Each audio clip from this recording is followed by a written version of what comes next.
Okay, let's get it going here on a Monday. Longshore and McKnight, presented by Bud Light. So glad you are with us here today. Yeah, still a little darkish on this Monday as the time changed yesterday, but the sun is coming up, and it's going to be a beautiful day. Looking forward to a big tournament week as well. And speaking of tournament, Barry, it's already decked out in its Troy gear for a championship game tonight down in Pensacola. What about that? Yep.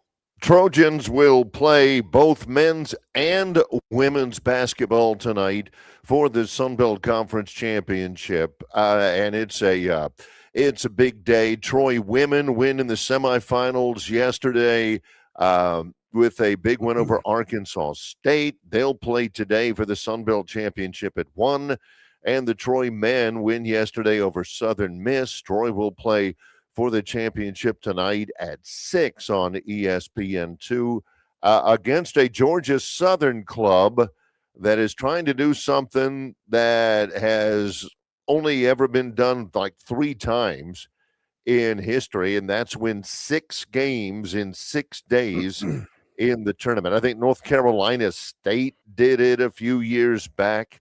UConn did it a few years back, so hopefully Georgia Southern's really tired because Troy has only played once in this tournament. Georgia Southern has already played 5 times, so it'll be a tall task. But it's and usually, Barry,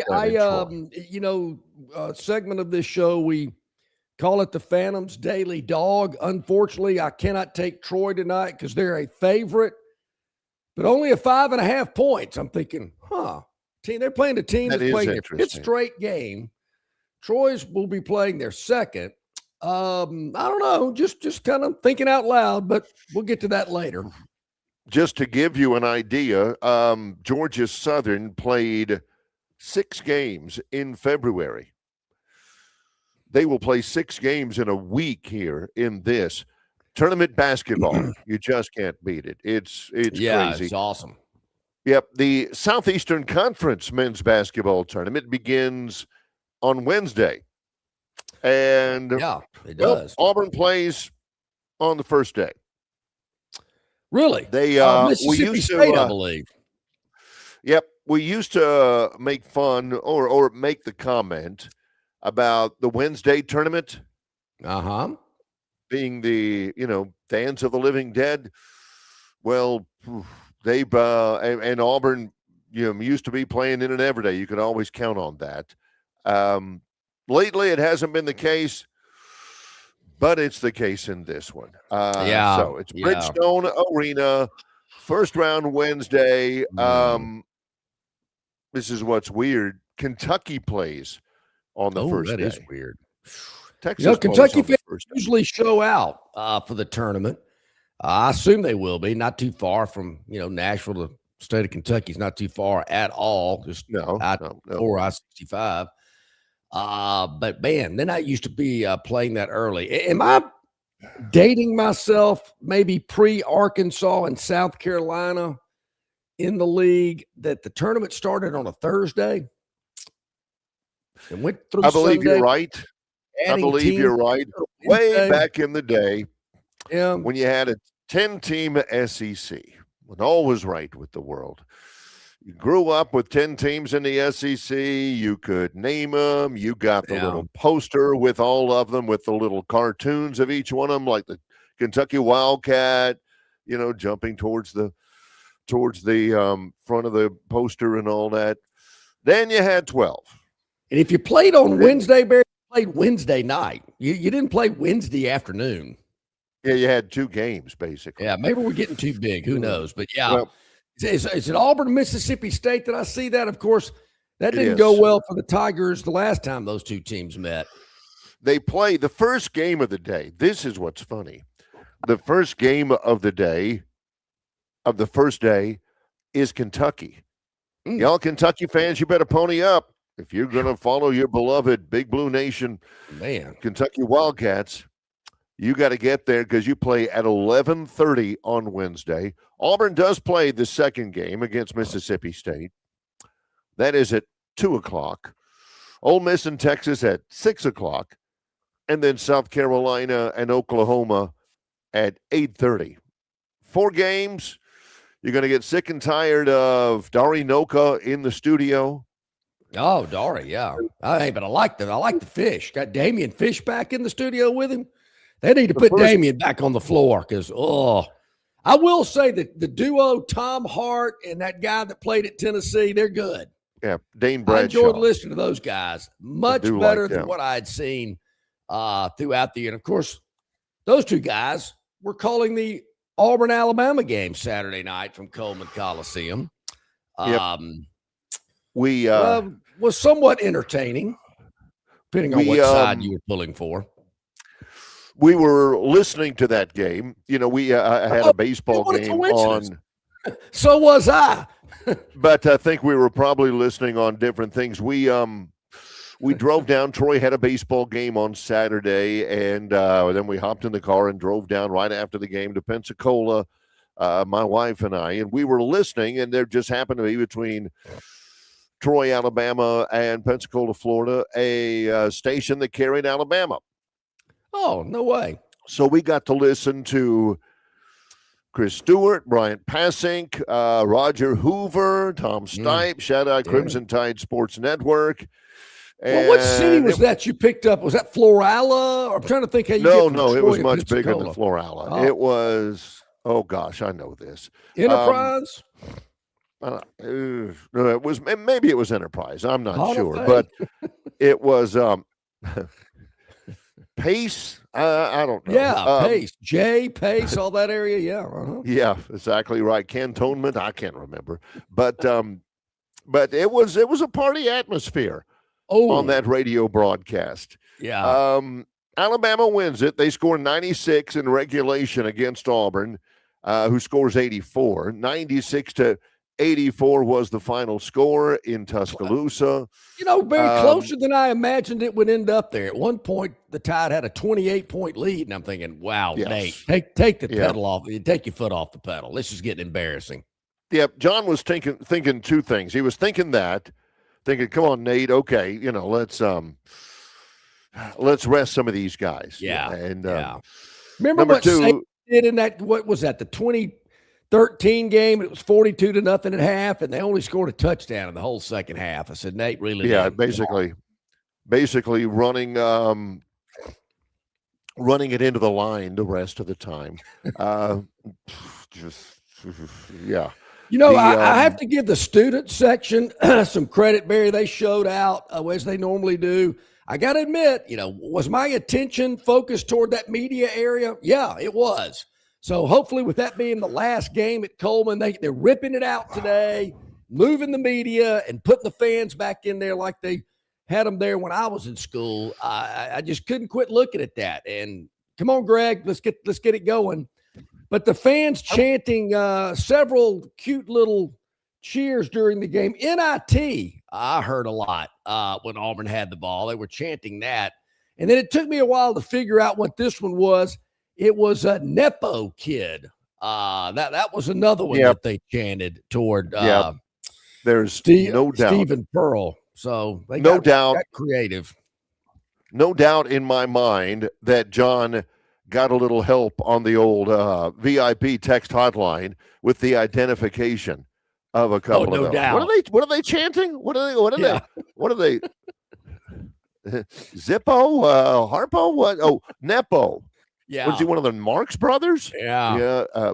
So I gotta give credit, Barry. There was a lot of good material, content that was I can't say shared because I didn't provide much of it, but I received a lot of really high quality content on the VIP River Region Straw text line during the game. Matter of fact, I couldn't concentrate on the game. I was looking at my phone and kind of chuckling, which of course caused the wife to ask, what are you doing? Who is that? What are you laughing at? I went, it's okay, honey. Don't worry. Yeah, happens on the show all the time while we're on camera. I'll say, but there was a loss in the world of sports over the weekend, and John's over there going, John, not appropriate. You know, Bama did get out to a fast start. You could kind of see the tempo early. got the crowd in it. So that Auburn was kind of in a hole early. And, as we said, kind of, made it a little more respectable toward the end, got it a little closer. I mean, as I mentioned, they were down 28 one time in the second half, and we ended up losing by 12. Yeah, they ended up scoring 53 points in the second half. Yeah. They called the dogs off a little bit, but it never seemed to be like it was much in doubt. I did think Alabama got a little lax in the second half, but I don't want to be critical. But we're not as much firepower as they had, but in the first half. But Barry, I did, I listened to Tom Hart and those guys doing a good job. I thought, I think it's time I mix me a fresh one and head out to the driveway. So I did get a little radio time out in the driveway, which was nice. It was a tough night for Andy. I was feeling for him. I could tell quickly. Somebody, when we're on remote somewhere, send John a small radio. Go to Walmart or something. Buy him a radio, with a plug on it and everything, so he doesn't have to do that. I kind of enjoy it. I had to go on the drive. I don't think I would enjoy it as much. I kind of, it's kind of my time, a little decompress, put the seat warmer on, ease the seat back a little bit, just sit there and, sip on a nice cocktail and just go, look at the stars and listen to the action or lack thereof. Meanwhile, Gladys Kravitz next door, she's looking out there. Homer, he's doing it again. Yeah, they're looking to see if I've got a garden hose hooked up to the exhaust pipe just to make sure. Yep. So everything's good. My neighbors are they kind of know what's happening. They look at you back in the car again. Do you agree with this? Robbie from Greenville said, great win. Alabama dominated inside, scoring 58 paint points. Okay. And out-rebounded Auburn. Coach Oates wanted to rest his starters with a big lead, knowing the SEC tournament is this week. Nate Oates don't give two toots about the SEC tournament. Did he clear the bench? Robbie? Robbie, I'm wondering, as you say that, I know there were some faces I wasn't used to seeing late in the game, but I'm not sure he actually cleared the bench. I do think Alabama rebounded the ball a lot better Saturday night than they had previously, which was a high point. That's something that I'd kind of harped on for several weeks about their lack of rebounding ability, particularly on the offensive side. Did a better job of that. Hit a lot of, more inside points, if you will, than normal. Maybe the three wasn't there previously over in Athens, but did well knocking out the twos underneath the bucket. To that point, Alabama out-rebounded Auburn 42-28 in that one. Alabama got as many offensive rebounds as Auburn got defensive rebounds, and they did have 58 points in the paint. But do you really do this? Alabama ended up playing 5, 6, 7, 8, 9. They played 11 guys. Okay. And it was a festive atmosphere. Alabama had them at arm's length the whole way. Do you do this? Do you put, if you're Nate Oates, Jacob Martin in for 11 seconds? Come on. 11 seconds? Yeah. You got 11 seconds left. You're up a dozen. You've led by as many as 28. 15 minutes to go in the game. They led by 28. Auburn never led. And the guy at the end of the bench, he's just steaming. He's just last game of the year, Coach. All of a sudden, 11 seconds left. Coach looks over the end of the bench and goes, "Hey, Martin, yeah." And you're like, "Yeah." That's where you go, seconds? Coach. I'm good. That's where you say, "I'm good. I'm okay. I don't need to go in." 11. By the time busting his ass there, for like 2 or 3 years at practice every day, gets 11. Taking charges, running the same play. Oh, John knows what that. Running the same play over and over and over and over again. Yeah. And you got the Auburn game. You're in Tuscaloosa, final game of the year. Come on. 11 seconds, and he brings me in. 11 seconds. You know what? The Duke North Carolina game was on before the Bama game, and it ended on time, which was nice. Duke with a big win, and they started clearing the benches there at Duke in Cameron Indoor, and I believe it was North Carolina that put some guys in, and it was about the same thing. It was like 15 seconds, and I'm thinking, that's like throw the ball in, dribble a little bit, the horn goes off. I mean, basically, all you got is your name in the box score. We mentioned Auburn. They play at 2:00 on Wednesday on day one of the tournament. Alabama comes in as the number 2 seed. They get a double bye to the quarterfinals. Auburn has to play Wednesday. If Auburn wins, they got to play Tennessee on Thursday. And if they win that one, then they get to the quarterfinals on Friday. Alabama's sitting up there all fat and sassy as the number 2 seed. They ain't got to worry about anything until Friday. Crimson Tide would play on Friday at 6 against either Ole Miss, Texas, or Georgia out there. And all Alabama has to do, 1-2, is win 3 games, and they win the SEC tournament, although they really don't need to. Yeah. I mean, it's not. I hate hearing that. We're already in. No big deal. I was trying to explain that to the wife Saturday night, too. Now, wait a minute. Is Auburn, what do you mean? You explain this tournament thing. I went, it doesn't make any sense. Nate Oates resting his starters because he knows the SEC tournament's coming up. He needs the SEC tournament like a hole in the head. Crimson Tide right now in the latest bracketology. Let's see. Alabama. Well, first of all, Auburn is one of the first 4 out. Right now, Auburn is 16 up and 15 down. Alabama would be slated as a 3 seed in the CBSSports.com bracketology against North Dakota State. Didn't they play them when the Stash was on Alabama's team? I want to say they played them in North Dakota. I think they did too. Or something. Yeah. Yep. So now, Barry, I think I read where there's 37 at-large teams in the tournament. Sounds right. Sounds something. And Lenardi had Auburn at number 37 after the game. Did something change since then? Joe Lunardi's on CBS. To be honest, I don't think he's very good. I mean, there's some of them that I do like. I like the guy at CBS. I like Jerry Palm. Lenardi, he misses a lot. I mean, it'd be great if they are.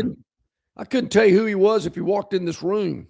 Oh, I couldn't either, but I do know that I do know his name. I'm kind of like Ty. I'm shocked Auburn's even in the discussion still because let's face it, they're playing bad basketball. They're not playing great basketball. Very well. Yeah, I know. So, just for the honor, I guess, but where it needs to be. I don't want to use another word. I just think their effort is lacking. I'll tell you something that's not lacking, Barry. I noticed this while I was away over the weekend. Auburn's travel budget is back where it needs to be. I'll explain when we return. What else we got today? Big day today, I think. We do have a big day, show.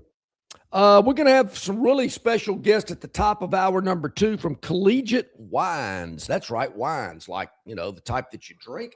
And I've got a bottle of it right here. It's called Crimson Dynasty, and these guys are going to tell us all about it. It's a fantastic product. You can see I've already popped the cork. Enjoyed some of it Saturday night watching the game. Nice little Pinot Noir. And these guys, Butch Burkett and Bill Rodriguez, are going to join us, tell us a little bit about the history of Crimson Dynasty wines, part of the Collegiate Wine Collection, and how you can get your own. It's a very interesting story, and it does help the university's athletic department. We'll tell you a little bit about that. That's at hour number 2. If you have to ask the university, of course, that he's talking about. Sorry. Yeah, my bad. So that's coming up as well. Hence the name Crimson Wines as well. Mm-hmm. Plus the Phantom's Daily Dog, Gurn Jr.'s Victoryland 777 Topic Wheel. We are underway. He's John Longshore. I'm Barry McKnight. In Pensacola, Florida, it's Longshore and McKnight in association with Yellowhammer News, presented by Bud Light. Located just 8 miles north of Alabama's state capital, Capitol Hill features 3 18-hole championship courses. With more than 1,500 acres of golf and nature, the pure magnitude of this facility is amazing and allows each course to be drastically different from the others. Capitol Hill also features an innovative 360-degree driving range, 400 yards in diameter. Capitol Hill offers a fully stocked pro shop with the latest equipment and apparel.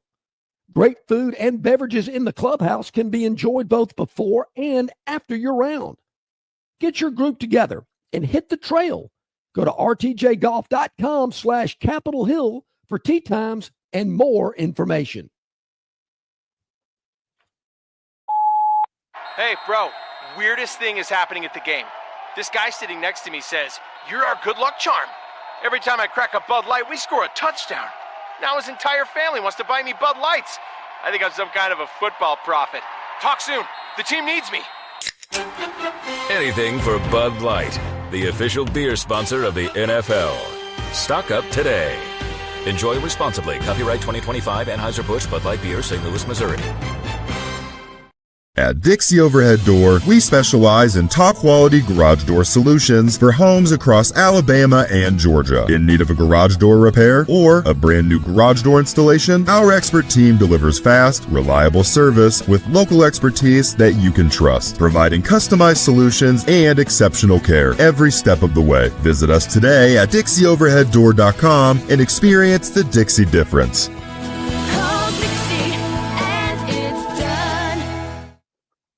Okay, welcome back in. About 21 minutes past the hour on this Monday. So glad you're with us. And hit that like button. Hit that subscribe button. Tell everybody you know to check us out. It's easy.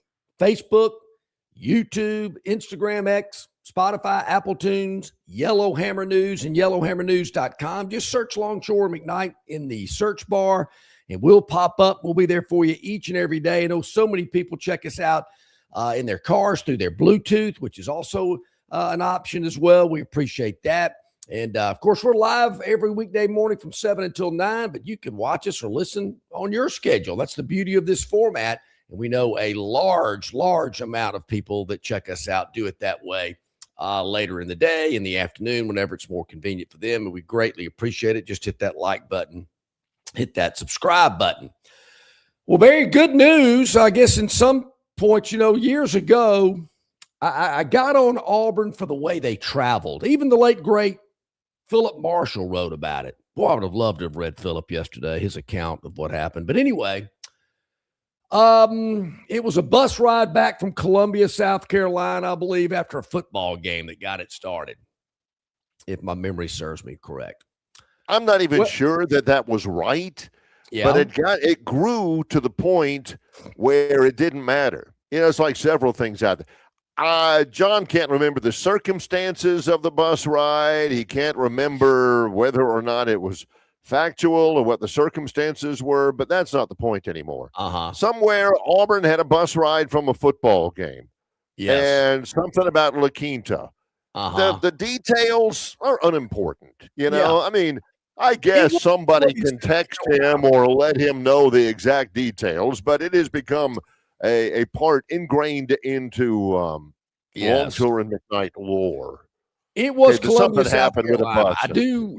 I'm pretty confident saying that. It was a bus ride back from Columbia. Straight shot down 85. I mean, heck, I get it. It is. Yep. All right. Maybe the plane had a problem. Who knows? Anyway, so I was in Tuscaloosa over the weekend. It was a parents' weekend, which is something that I believe the university and the Tuscaloosa Chamber of Commerce got together on years ago. And boy, has it been a whirlwind financially for the city. It feels like it. And you probably wouldn't be wrong with this. It feels like this, but John's attended more parents' days at the University of Alabama than he ever attended that anthropology class he had his freshman year, It's probably true. And Barry, I got been to a lot. Yeah, and I've got at least 4 more to go with the 2 littles heading to T-Town this fall. So, I've got 4 more parents' weekends to go, along with a lot more, I imagine.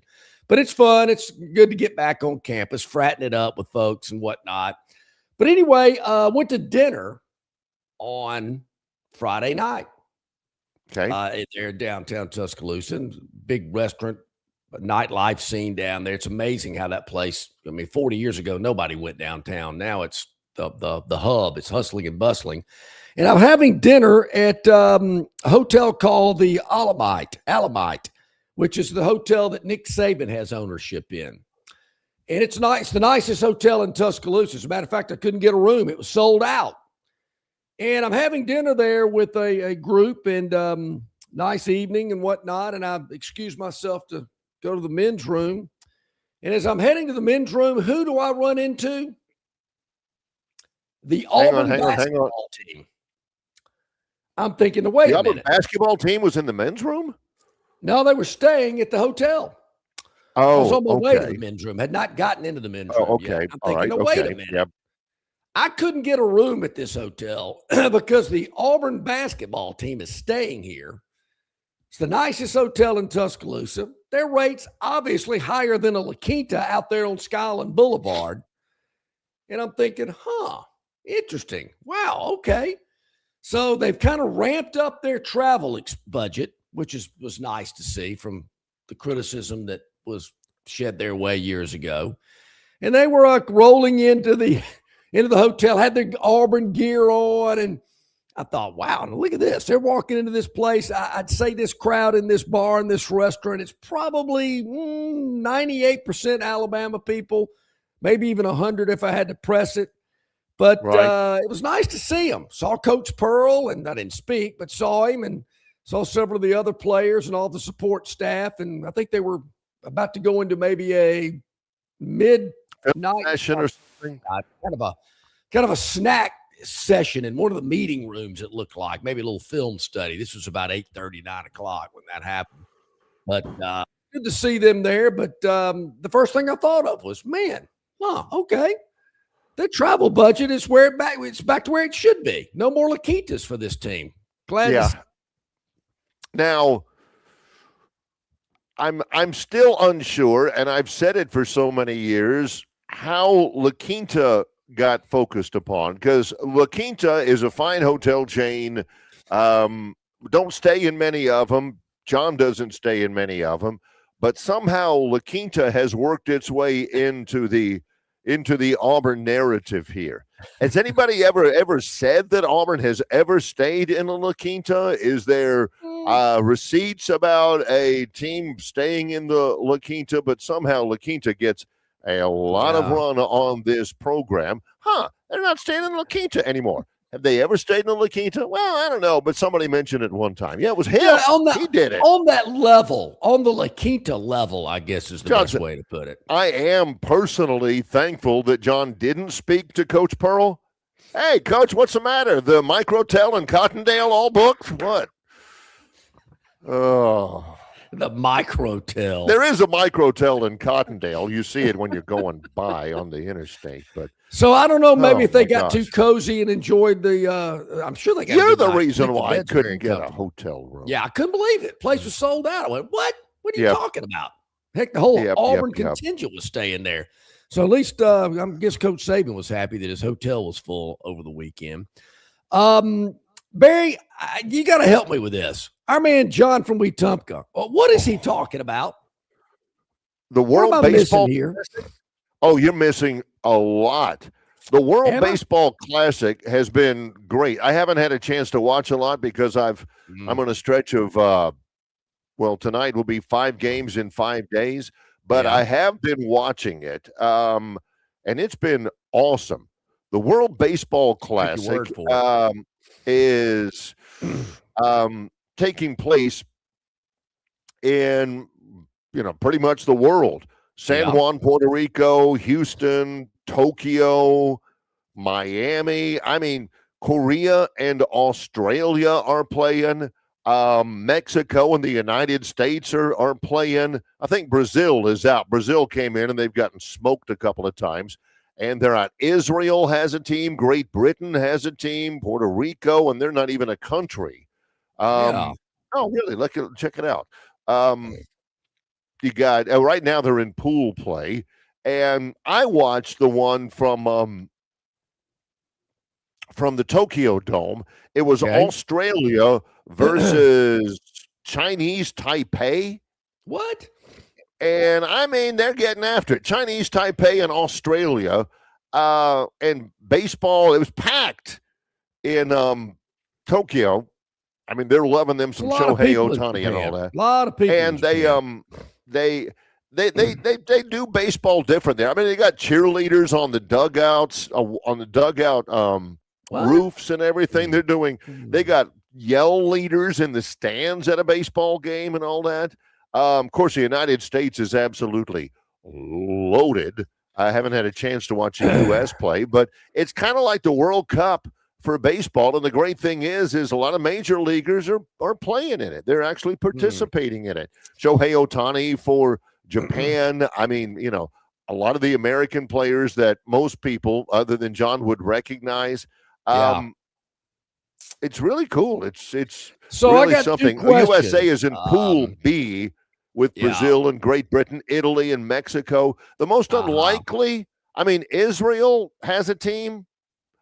They're the Czechia, the old Czech Republic, has a team. Czechia. Yeah.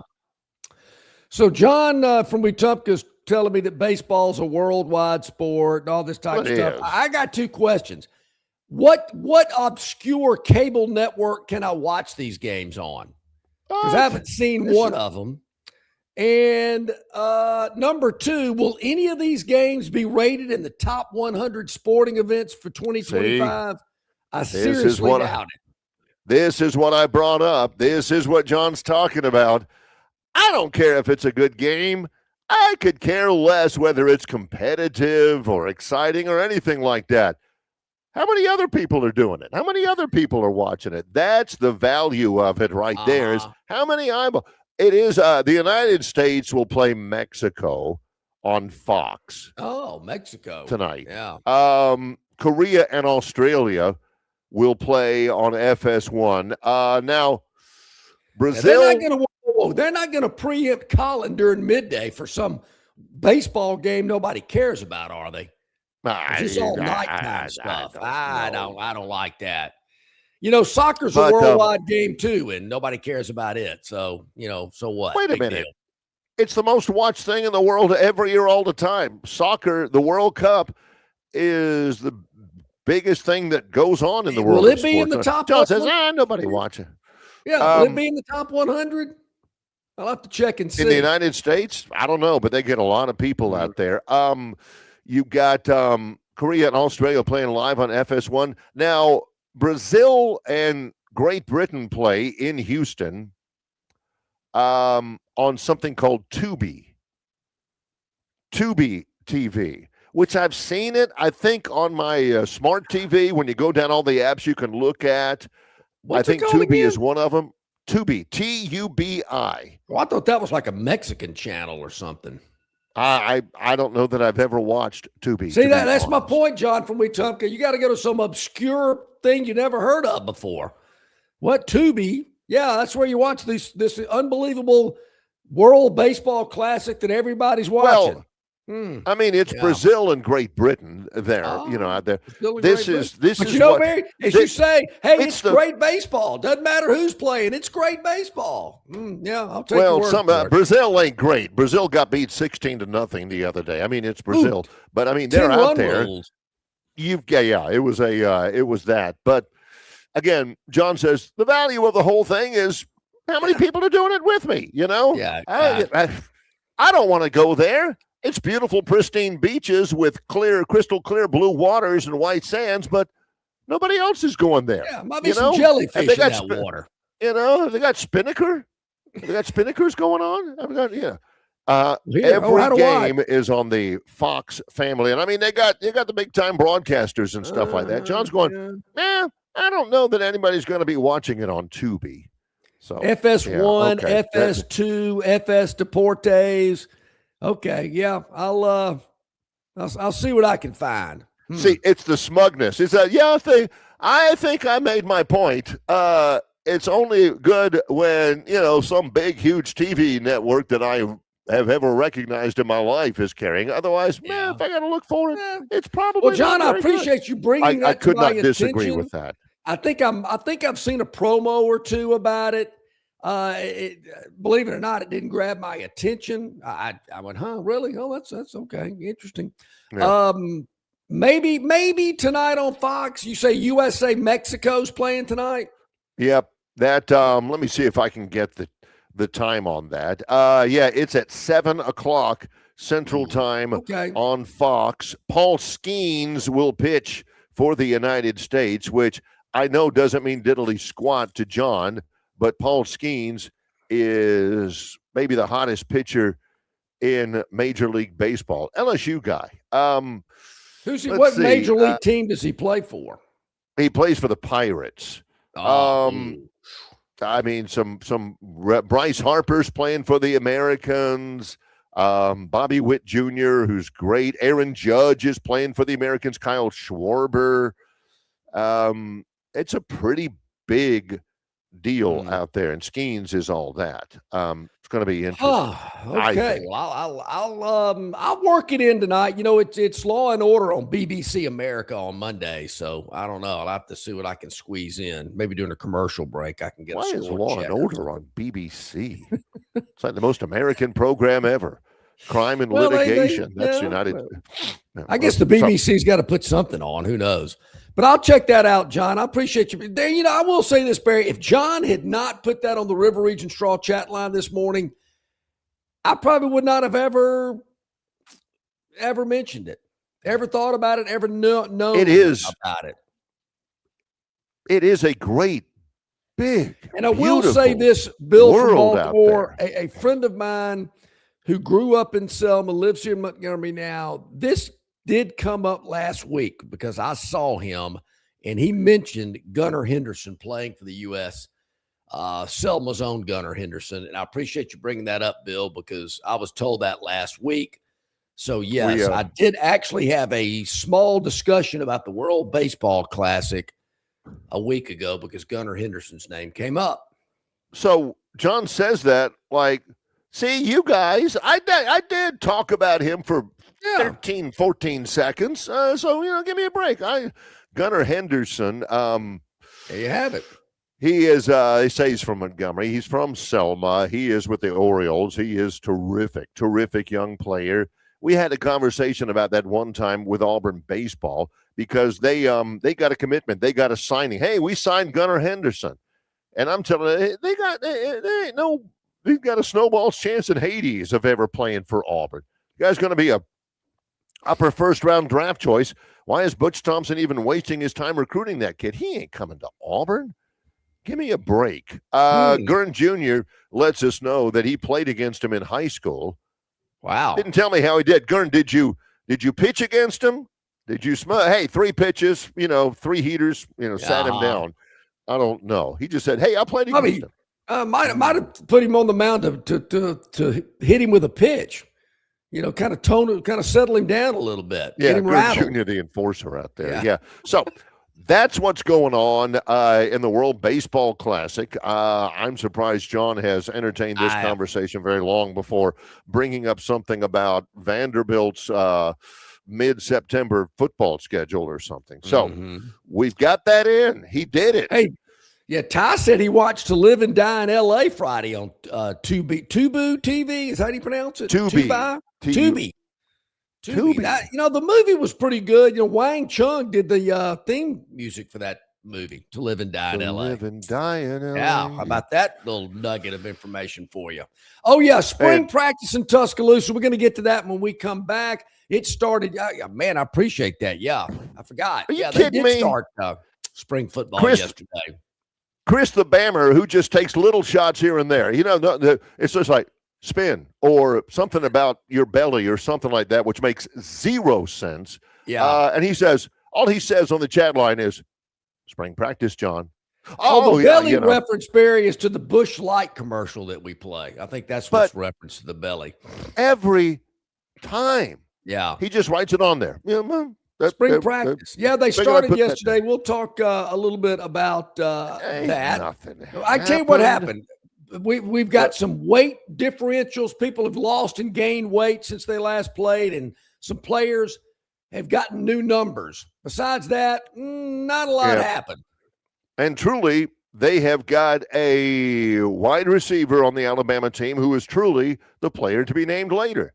Yeah. Ryan Williams is no longer Ryan Williams. We'll tell you more about that, evidently. We may go an hour on Alabama's first day of spring practice when they get weighed and measured and all that.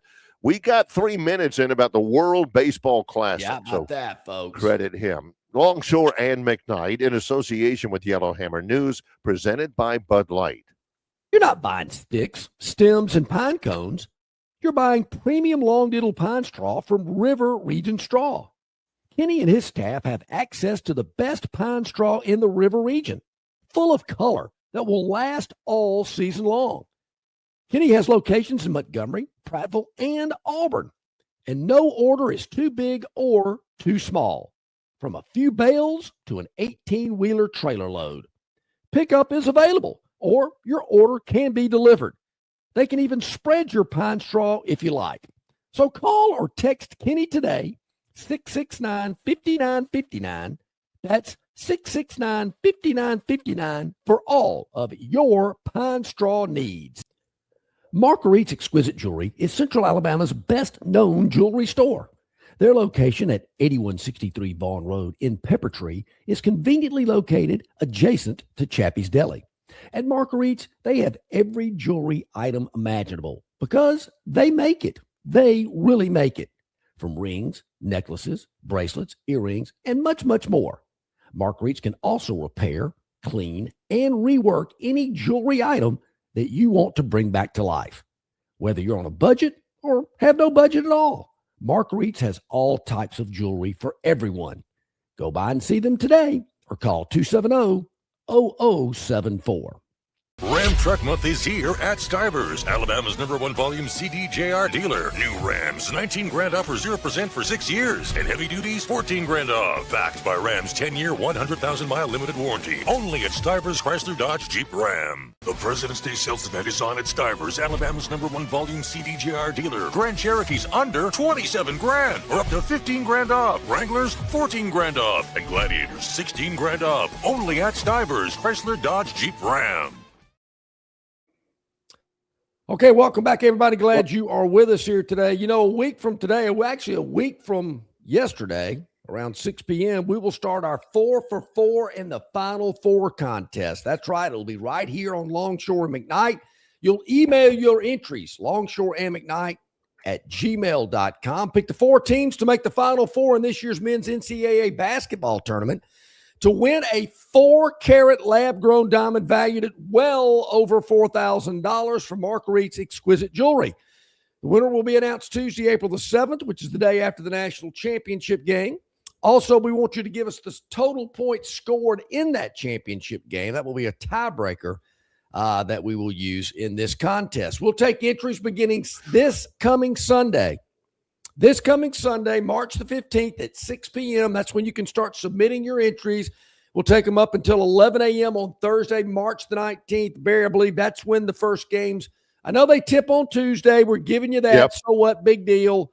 But Thursday at 11 o'clock, I believe, is when the NCAA tournament begins. All you got to do is get your top 4 in and score the championship game. Get it to us, Longshore and McKnight at gmail.com. A lot of fun. We are looking forward to that. Yep. Also, it's sponsored, of course, by our friends at Marguerite's Exquisite Jewelry, Bama Budweiser, Phoenix Physical Therapy, and the Montgomery Regional Airport. So get your picks in beginning Sunday, March the 15th. You'll have until 11 a.m. on Thursday, March the 19th. Give us the Final Four teams and the total score in the championship game, and you could win that 4-carat lab-grown diamond valued at well over $4,000. Lyle says it's closer to 5, but we wanted to keep the theme of 4. Yes. 4 for 4 in the Final Four, the 4-carat diamond valued at $4,000. But Lyle tells me it's well over that. He agreed, though. He thought keeping all the 4s was a good thing, so we did. Well, in breaking news, this is just moments ago. What you got? The Miami Dolphins will take a record salary cap hit. Ooh. They will start over at quarterback. They have cut Tua Tagovailoa. He is moving on. He becomes a a member of a free agent class of quarterbacks that are ripe for the signing. Anybody wants to. Kyler Murray, of course. Tua Tagovailoa, Kirk Cousins, Geno Smith, Malik How many years Willis. has Tua been in Miami? 5? He's been at it for a little while now. The Tagovailoa era at Alabama was now a little while ago. I think his last year was that really, really good 2020 Alabama team that went 10-0 in the SEC. And that was it. Great guy. He was on the Miami roster for 6 seasons. And they are going through a full-on rebuild. They will absorb an NFL record $99 million in dead cap money, whatever that is. So it's been a combination of things. The Dolphins haven't been very good, but also, and he's only 28 years old, but he is an old 28. He lost his job late in the year to Quinn Ewers, who was a 7th-round pick and a rookie. He had 15 interceptions this year. By the time he did lose his job, he was leading the league in interceptions. So, I've always said, Barry, you gotta, would Tom Brady be as good as he was if he was in a different city? I think the fit and what's around you has a lot to do with it. I think Tom could have been good just about anywhere else, but I do think the puzzle pieces around you help you out a ton. It'll be interesting to see if Tua lands somewhere else and if he's more successful in a new organization. A couple of things about it. When he's only played 16 games, the entire year. He's only made it through an entire year once.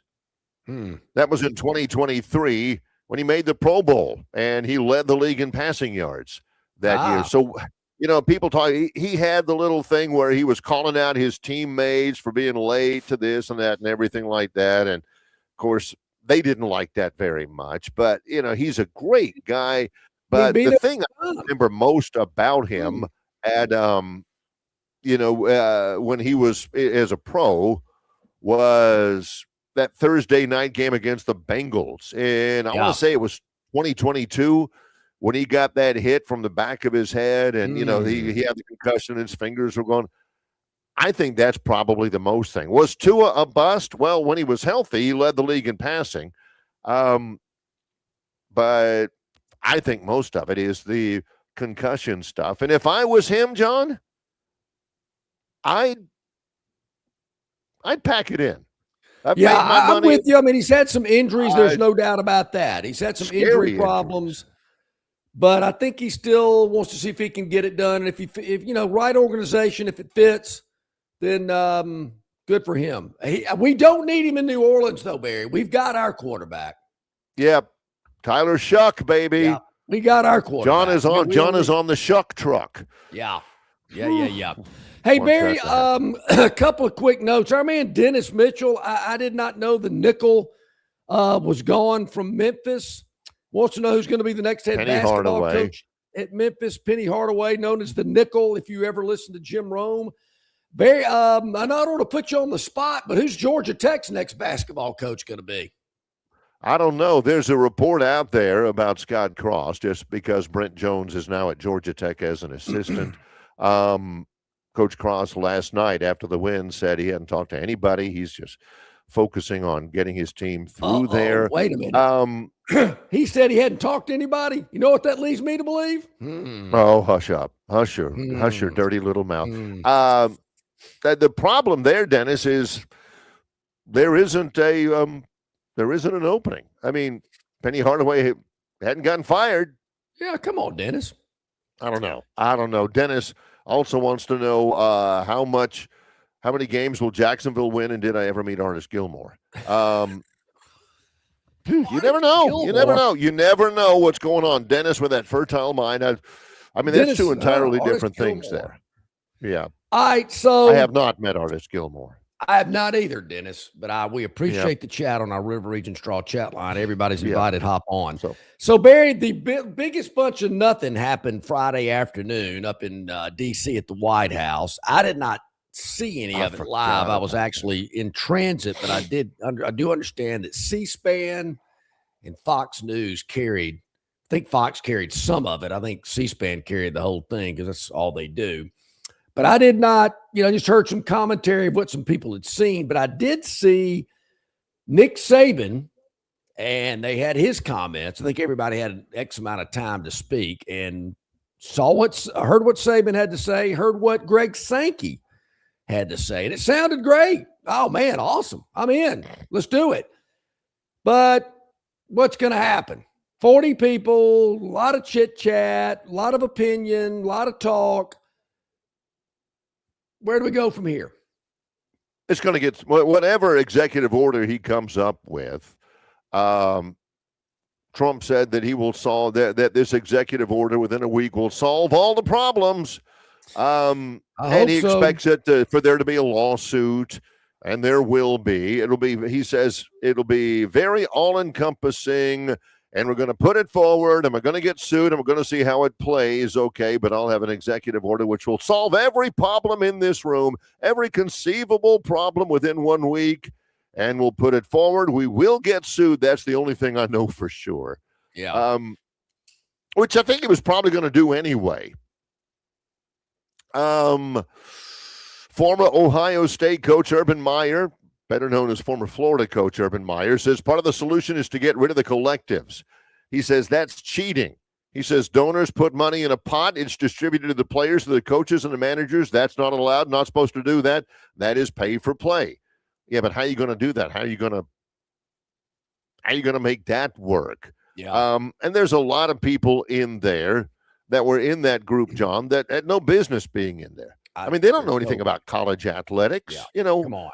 God bless Ron DeSantis. I'm in his state right now, but what's Ron DeSantis know about running a college program? You got way too many people in there. I've never understood, and I've been on several boards, been in groups that made decisions and whatnot, and I'm telling you, the ones that have too many people, nothing gets done. Too many opinions, too many people are talking, too much yin-yang, yappity-yap. You need about 3 or 4 people and iron it out, make a decision. So I'm with you. I got to think there were some people in that room Friday afternoon that were thinking, what am I doing here? They don't care what I have to say. But maybe it was just, it looked good. We brought all these people together. It's all for the common good. We have a goal that we're all trying to meet, whatever. But I've been saying it for months. Tired of the talk. I am ready for some action because I think collegiate athletics is in a bad spot, and I think a lot of people realize it.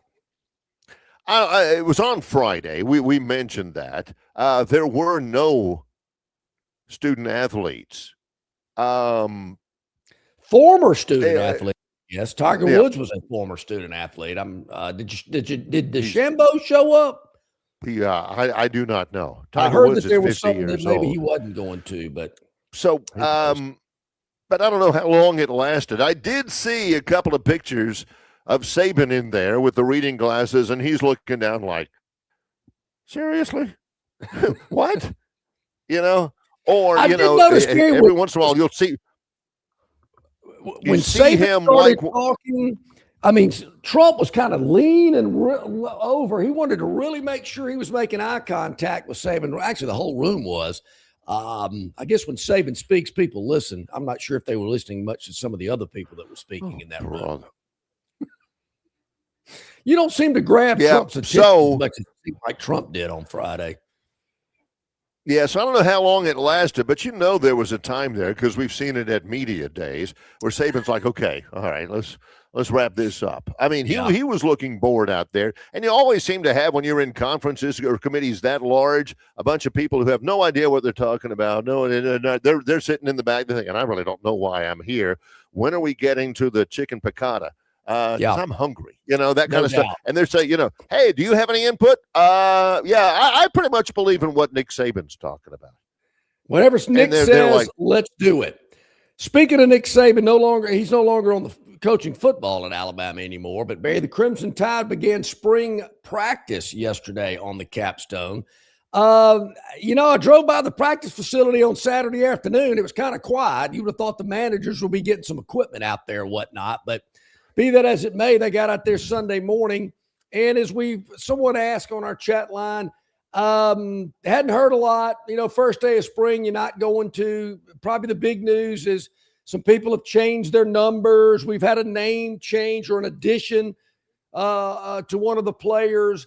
And we understand that some weights have changed. People have lost and gained some weight since they last played in the Rose Bowl. Did they play actually, or they were just there? I'm not sure they actually played. They were there. They participated, but Kirk Herbstreit famously said, there are guys out there right now, and I think they were down like 21 at that point. Yeah. They're just kind of out there.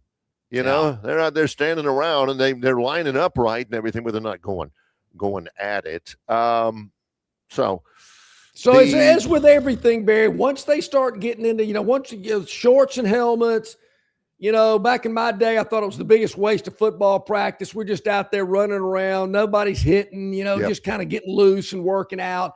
Once they go to full pads, have some scrimmage action, we can get a little bit more nuts and bolts on the quarterback race. How do these new offensive linemen look? There's a lot of talk about the new offensive line group that showed up. And I've been telling you, Bama fans, that's the good news.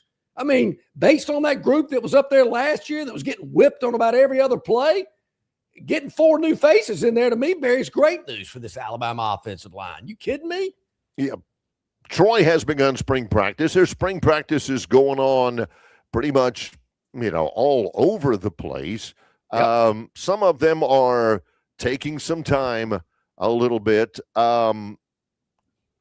Auburn will open up spring practice in 8 days. I think it's next Tuesday. I think it is a week from tomorrow when they get started, but they're getting ready there. It's all different approaches out there, but yeah, over the first meeting or two, hey, who showed up? We call it the Albert Means syndrome. Oh man. We wanted him at 285. He's at 3 what? Yeah. Did he not, you can figure out who's been really Looks getting like some after folks it. have been trimmed up a bit, trying to get a little leaner and faster on that offense. Ryan Williams. Yeah, we'll talk more about Auburn when it gets close. Of course, Troy has gotten underway. And Ryan Williams is no longer Ryan Williams, number 2, Alabama Crimson Tide. He's now number 1, taking the number that Isaiah Horton got rid of when he hit the transfer portal. And now he's Ryan Coleman Williams. I think that's his mother's name or something like that. I heard that over the weekend. It was his mother's name. Ryan Coleman Williams, which, it adds an extra 2 syllables to his names. Coleman Williams for the touchdown. But remember Derek Owens Lassick from back in the day? That's the thing. This is what it made me think of is John Parker Wilson. Now everybody's on the forums, on the fan forums, they're going to be calling him RCW. Yeah. Boy, RCW really needs to have a good spring. Stop that. They used to do that. JPW. JPW, he was pretty solid, but, they never won a championship with him or I don't know, something like that. And I'm thinking, JPW, stop it. If you wear number 1, you better deliver. You're putting a target on your back. Hey, I'm wearing number 1. I'm number 1. So you better deliver. To illustrate kind of a sophomore slump, he needs to step it up his junior year, particularly now that he's wearing number 1 for the Crimson Tide. To point that out, late in the Auburn, Alabama. Chris the Bammer, Barry. RCW with the drop. Yeah. He's been known to make drop that easier, I guess. To John's point about number 1, late in the Auburn, Alabama game up in Tuscaloosa Saturday night, when they insert Jacob Martin for the Crimson Tide with 11 seconds to go in the game. It's tough. You can bet your bottom dollar his number ain't number 1. No. No, you ain't got a guy wearing number 1 off the bench for the last 11 seconds of a blowout game in the last game of the regular season. That's always like number 42 or something, you know. I will say this, Barry. Last 41. week, I was wrong on both accounts. I'll admit it. Sometimes I am wrong. I thought Auburn would come out in the orange uniforms. They showed up in the navy blue, which are nice. I like the navy blue. I did not think Bama would wear the uniforms with crimson tide on it. They did. So I missed on both accounts on the uniform selection for the Iron Bowl on the Hardwood Part 2 Saturday night. But that was about the only thing I missed on. The substance of this conversation about the final game of the regular season, the Iron Bowl on the Hardwood, is what it usually is. John can't stand the media thing up there. I don't know how many home games Alabama played, but John has mentioned it on every one and not of stopping them. Until Greg number Byrne 2, moves that John's score, you'll keep hearing me talk about it. And number 2, John mentions, of course, the uniforms. How about, I didn't think they'd wear crimson tide across the front. Now, me personally, I care less about what somebody has on the front of their uniforms than I do about, John cares about the World Baseball Classic. But, hey, we'll throw it out there. Hey, I'm surprised about the uniforms. I didn't think. Folks, okay, all right. That's why this program has been going on for 30 years because we don't agree on much. We don't see the same thing. We do agree on this, though, Barry. Our next guests are going to join us. We're going to talk about Crimson Dynasty wines. I've already popped the cork. Look at that. Why not have a little Pinot Noir on a Monday morning? It is outstanding. I was actually having this during the Auburn-Alabama basketball game on Saturday night. We're going to be joined by Butch Burkett and Bill Rodriguez from Collegiate Wines, who bring you Crimson Dynasty wines. We're going to talk to these two gentlemen when we return. We began hour number 2 of our live show. He's John Longshore. I'm Barry McKnight in Pensacola, Florida. It's Longshore and McKnight in association with Yellowhammer News, presented by Bud Light. The Montgomery Regional Airport is getting better the more you use it. MGM offers multiple nonstop daily flights to Atlanta, Charlotte, Dallas-Fort Worth, and Washington's Reagan National Airport via Delta and American Airlines. And beginning this April, MGM will offer daily nonstop flights to Houston's Intercontinental Airport via United Airlines. All of these cities offer easy connections to destinations all over the country and all over the world. Make travel more cost-effective and less stressful when you utilize your Montgomery Regional Airport. MGM, you can get there from here. 4 for 4 in the Final Four. Pick the 4 teams to make the Final Four in this year's men's NCAA basketball tournament to win a 4-carat lab-grown diamond valued at well over $4,000 from Marguerite's Exquisite Jewelry. The winner will be announced on Tuesday, April the 7th. And as a tiebreaker, submit the total points scored in the championship game to be played on Monday, April the 6th. We'll be taking entries from 6 p.m. Sunday, March the 15th through 11 a.m. Thursday, March the 19th. Entries can be submitted to longshoreandmcknight@gmail.com. That's longshoreandmcknight@gmail.com. 4 for 4 in the Final Four is sponsored by Marguerite's Exquisite Jewelry, Bama Budweiser, Phoenix Physical Therapy, and the Montgomery Regional Airport. In the event of a tie, there will be a live drawdown Tuesday, April 7th to determine the overall winner. Get your picks in beginning March 15th at longshoreandmcknight@gmail.com, and good luck.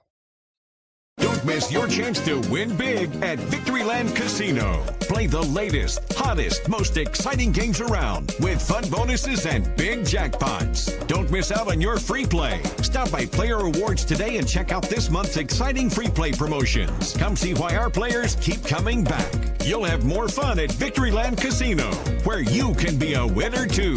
Victoryland Casino, located off I-85 exit 22, Shorter, Alabama. Must be 21 or older.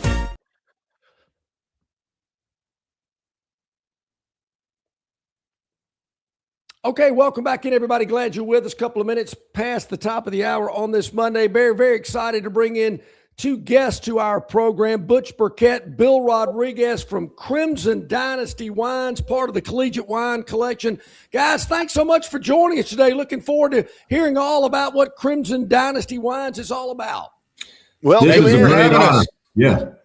Really appreciate you guys. And Bill and I are certainly honored and really excited about being on the program this morning. And John, I think you kind of set us up with your partner there. Following the Iron Bowl of basketball this past weekend, you start talking about Crimson Dynasty and what we did. But I do want to placate to Barry because Troy had a great win last night, and I love the uniform you got on, and they're going to the championship tonight. That's why you're in Pensacola to play the big Georgia Southern. So anyway, you guys are kind of known as the odd couple, and so we got hopefully a product that's going to bring everybody together. But Bill and I, let's talk a little bit. Let's talk about this a little bit. The origin of it all. Yes, we've been working on this for about 3 years now, and if you look at the passionate fan base that you guys deal with, and that we have here, especially in Alabama, but the Southeastern Conference especially, there's a tremendous fan base, and some of your best years were in college, and as you grew, I mean, that fan base is just really passionate about their teams and following their spirit and all that type stuff. And you couldn't ask for anything better than, Alabama and Auburn. But and as you get together with your friends and reminisce back at the times or really want to enjoy it, what brings you better than a really good glass of wine? And so we developed this project with a world-renowned winemaker, world-renowned Napa winemaker out of California, who's he's got dual citizenship and he consults all over the world. But it was a really good wine. We spent a tremendous amount of time curating the wine, but each to serve the fan base of Alabama. Alabama is our first university.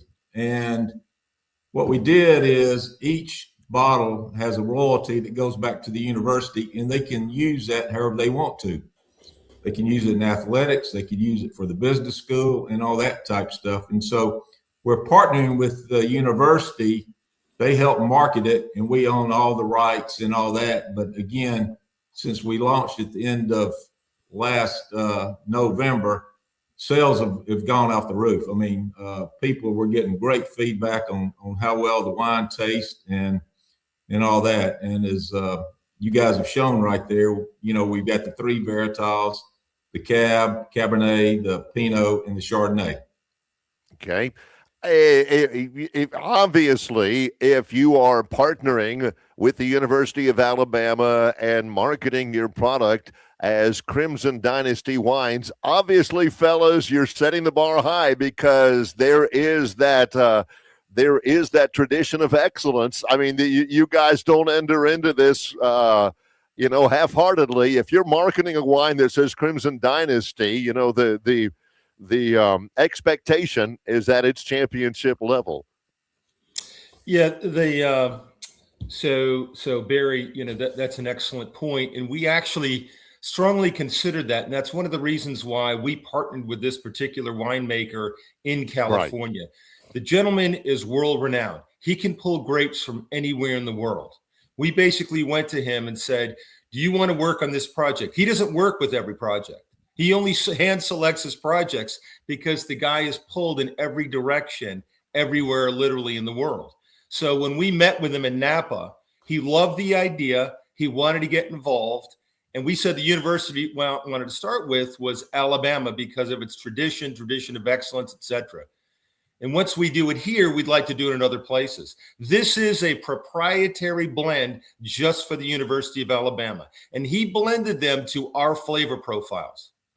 And so we went through 15 iterations of the Cab, 16 iterations of the Pinot, and 14 iterations on the Chardonnay before we landed on what it is we wanted.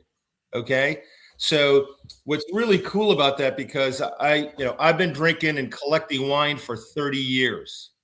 And so to me, this was like a unique opportunity to work with someone like this. We didn't know how that was actually going to turn out. It's turned out fantastic. We recently, from Decanter Wine Magazine, it's a global publication. Wine Enthusiast is primarily local to the United States. Decanter is global in nature. Jean, our winemaker, recently had 26 of his wines rated, of which these were 3 of the 26. And we can't really discuss how they were rated until they published the article at the end of the month. But let's just say that they were rated much higher than we ever expected them to be. So these are really, really high quality wines. And so as a fan, when you look at the number of customers that we currently have and how many people have repurchased wine once they bought it, 45% of the people that have actually purchased wine originally have already repurchased wine to restock. So, that's a really, really, really good indicator. And we just recently, I attended that same basketball game the other night, and I went to an event prior to that, and they were proudly serving our wine. And we kind of walked around and we said to these people who tried it the first time, how do you like this wine?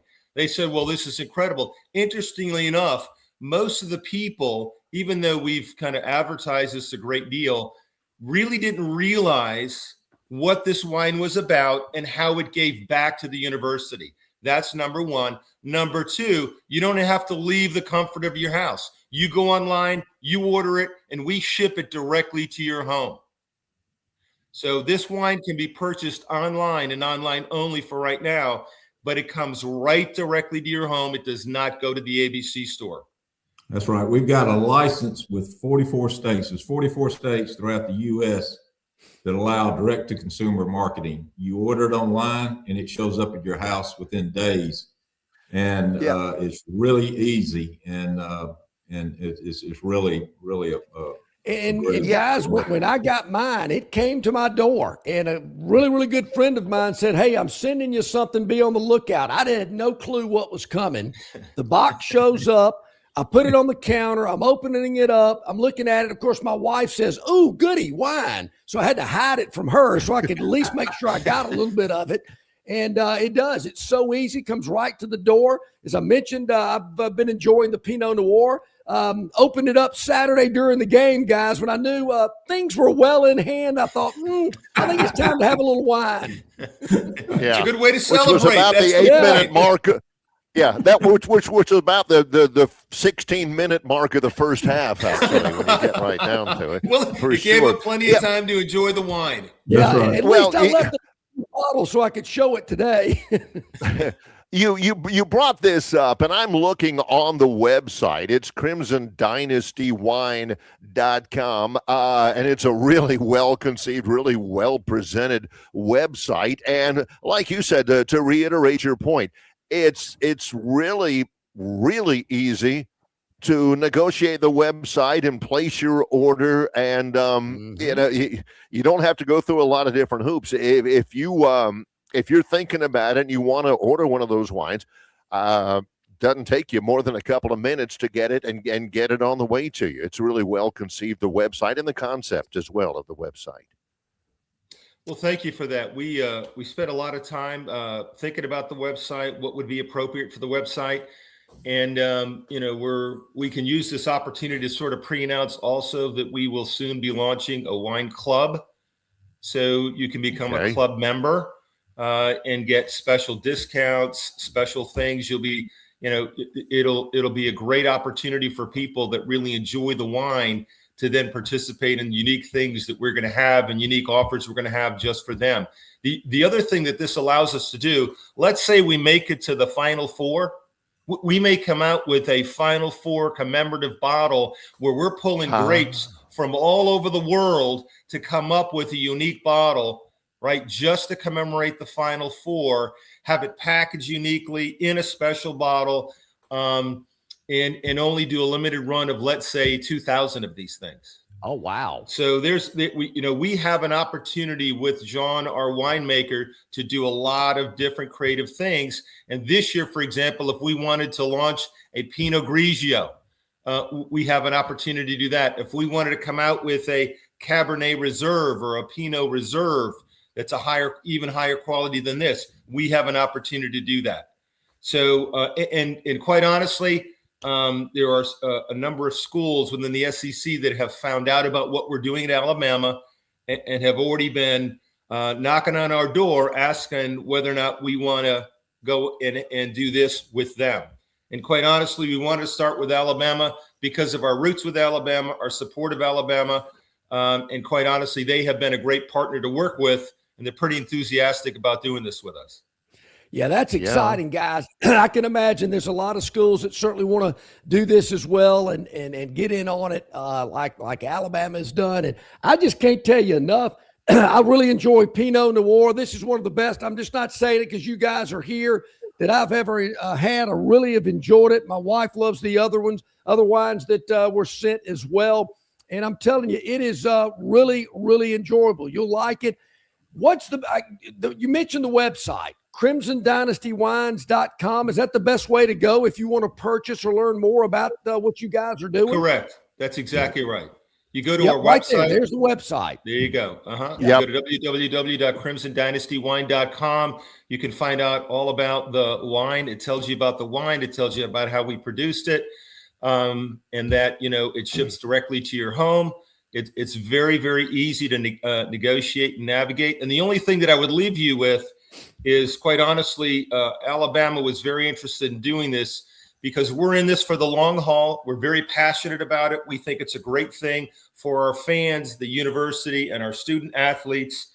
And over a number of years, if this thing works the way we think it's going to work, it will give back to the university millions of dollars, millions. Wow. So people can enjoy the wine and support their university at the same time and give back millions of dollars in a unique way.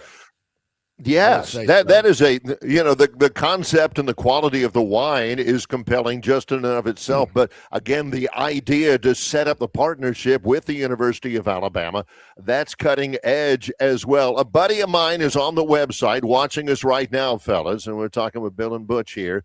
And they're talking about the website and the design.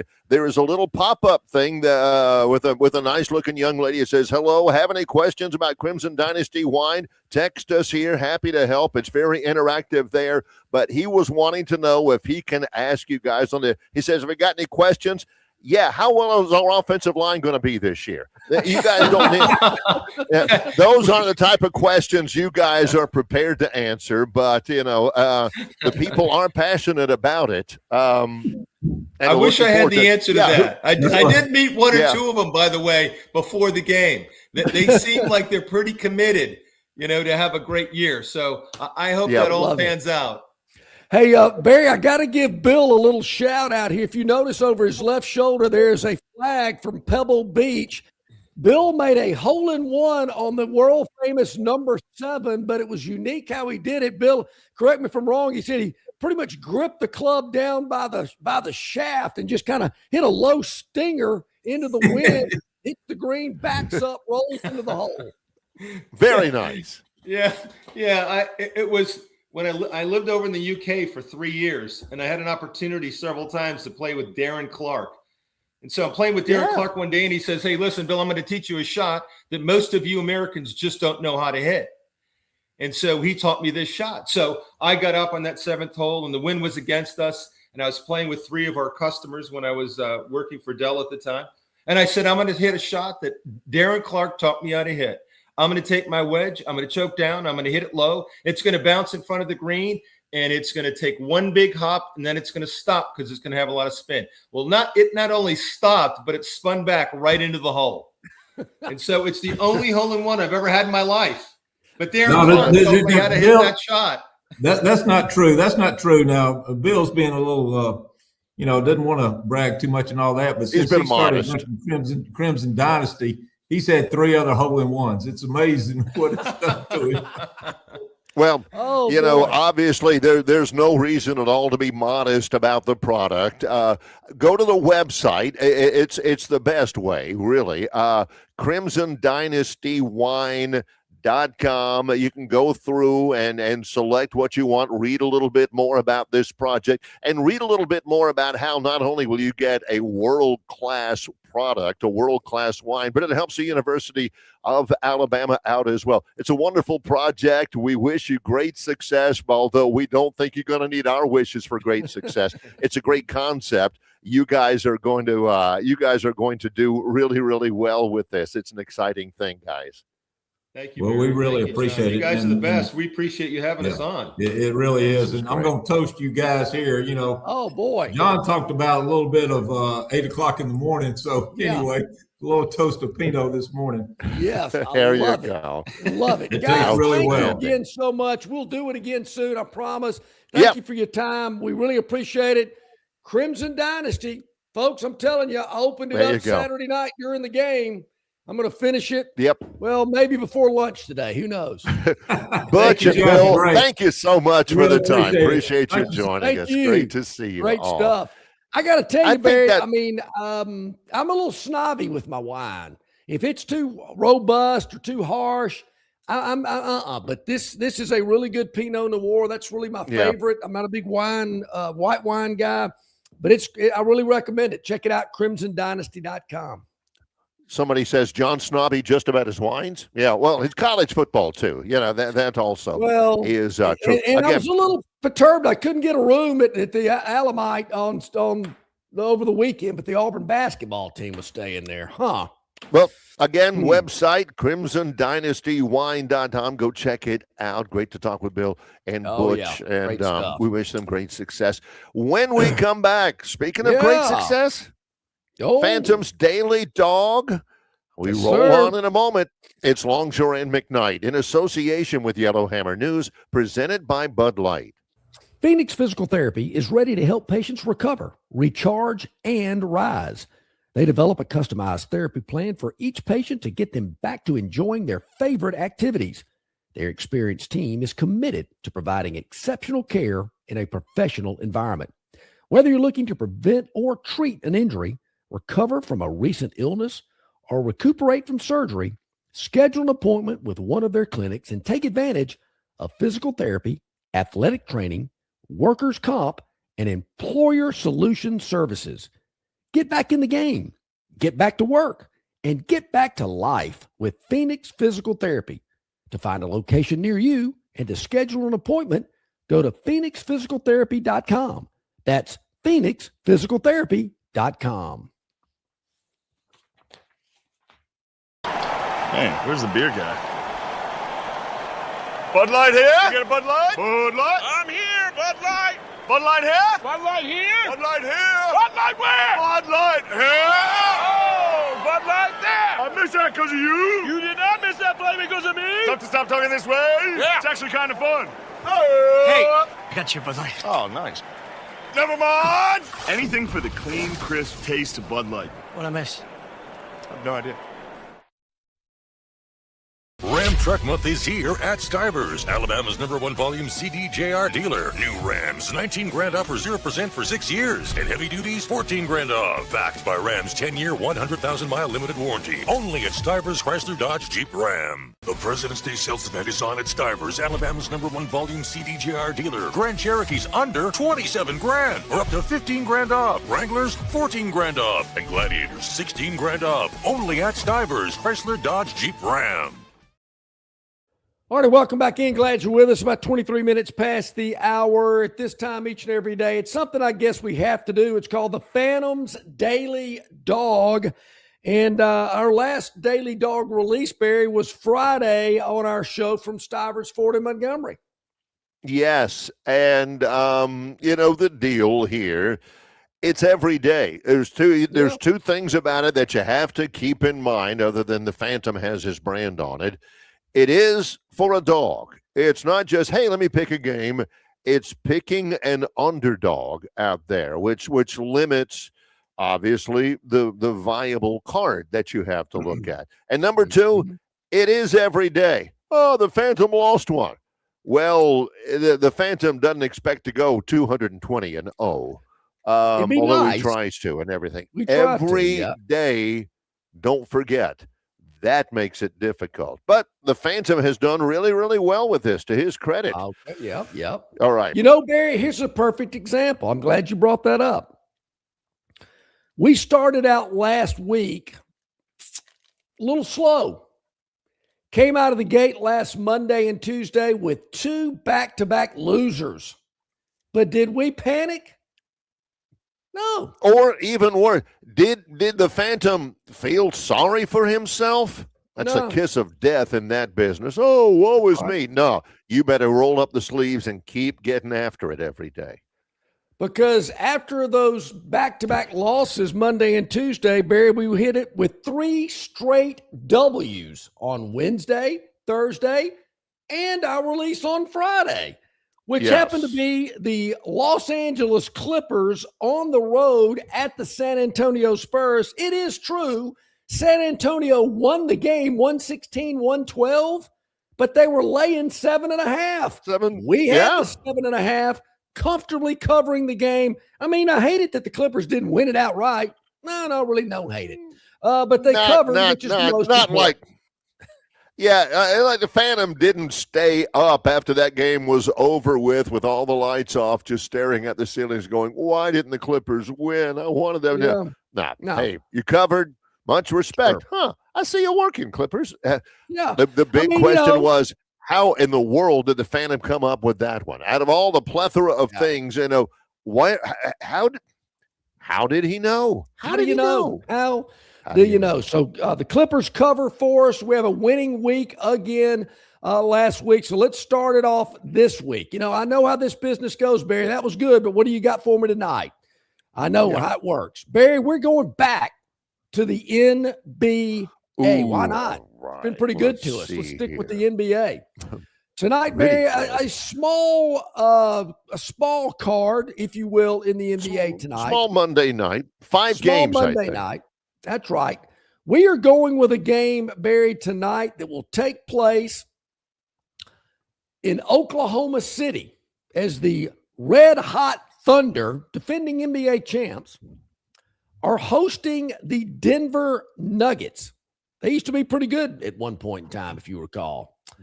They're pretty good right now, too, to be honest. Don't get me wrong. No doubt. Yeah, they're still pretty good.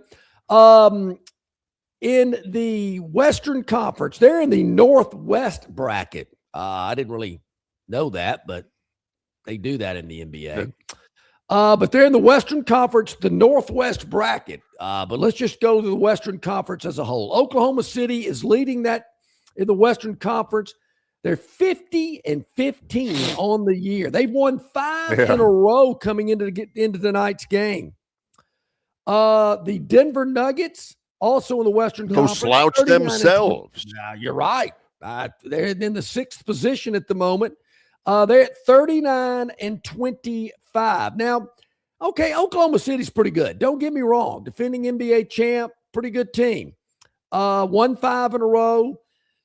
They beat Golden State, beat the Knicks, beat the Bulls, beat Dallas, beat Denver, as a matter of fact. In Oklahoma City, they're going to play Denver twice at home within about a 2-week period. So they've won 5 in a row. Denver, on the other hand, not as streaky. They're getting pretty good season so far, but Denver is coming off a loss to the Knicks on Friday night. Well rested as they travel to Oklahoma City, but still hanging around, still trying to get that playoff seeding. The NBA, Barry, you got to be careful because as you well know, a lot of these teams have, already packed it in. There is question in the NBA that people are going to play hard. Yeah. Strange as it may seem, when they make millions of dollars, which teams are load managing their players, which teams are just, we got to build for the future. Let me play this rookie right here. And which teams have guys that are just like, man, we ain't doing bleep. Barry, when you see an NBA game and that guy sitting at the end of the bench gets in well before 11 seconds left in the game, you're thinking, this team might be tanking. I mean, if he's playing midway through the third quarter, you're going, what's this guy in the game for? So with that in mind, this is the point that is being made. The Nuggets, really pretty good. The Thunder are defending NBA champions. They're 35 games over 500. They are going to play hard. This will be a really, really competitive game tonight, I would think. But the number I'm wondering, Barry, if Oklahoma City, they know they know they're in postseason. They know who they are. They beat Denver 2 weeks ago. They might win the game tonight, but I'm with you. I think it's more competitive, closer fought. I'm grabbing the 7 and the Denver Nuggets tonight on the road at Oklahoma City. All right. Our Phantoms daily dog, Denver +7 at OKC. I think that game's on NBC tonight. You can actually watch it's on. Game I've got it on Peacock. It says there's a couple of Peacock games, and believe me, if the World Baseball Classic was on Peacock, John would let us hear about it. Tubi, what is that? This is on Peacock tonight. Maybe NBC picks it up. I don't know. It's an NBC. Now I'll ask this question, Barry. This is an easy one. What do you think I will be watching more of tonight? The Denver OKC game or some baseball championship thing? I mean, Denver OKC. What you really need to watch is the Sun Belt Conference Tournament Championship tonight. That's going to be on ESPN2 tonight. When the Troy Trojans, who have already gone back-to-back as the Sun Belt regular season champions, they'll try to go back-to-back as the Sun Belt Conference Tournament champions. They won last year and went to the NCAA tournament, got to go to Milwaukee, and Troy played Kentucky. This year, Troy will play Georgia Southern, which came in as a 10 seed. Troy was the number 1 seed. Georgia Southern came in as a 10 seed. The tournament began on Tuesday. Georgia Southern played on Wednesday and Thursday and Friday and Saturday. And yesterday. And now they got to play tonight. This would be their 6th game in 6 days. Meanwhile, the Trojans, as the number 1 seed, they had to bye all the way to the semifinals. Troy has played in this tournament one time, and that was last night in a win against Southern Miss. A TV opinion, Barry, because there again, hence the name Daily Dog. Troy is a favorite. They're only laying 5.5 in this game. Robbie, here it is for you, a TV opinion only on the Trojans. Go ahead and lay that 5.5. Georgia Southern, what do they say? Don't have their legs underneath them or something? That's a coach speak term. They're done. Right. They're like noodles. Yeah. You can't play 6 games in a row. It's like Tommy Tuberville, when he was the coach at Auburn, told us one time live on the air that reason why his team lost the week before was because their legs were mentally tired. That's exactly right. That's the thing, That's man. What's happening here. When your legs are mentally tired, I like the Trojans to cover that number tonight as a TV opinion. So I know that, I don't know. I'm just asking. Maybe they do. Some people like to look ahead. After Troy wins tonight, what's the feeling of where they will go in the NCAA tournament? Well, the bracketology, and that's the only thing I really have to go by. The bracketology had Troy against the Florida Gators in the Summerall Bowl.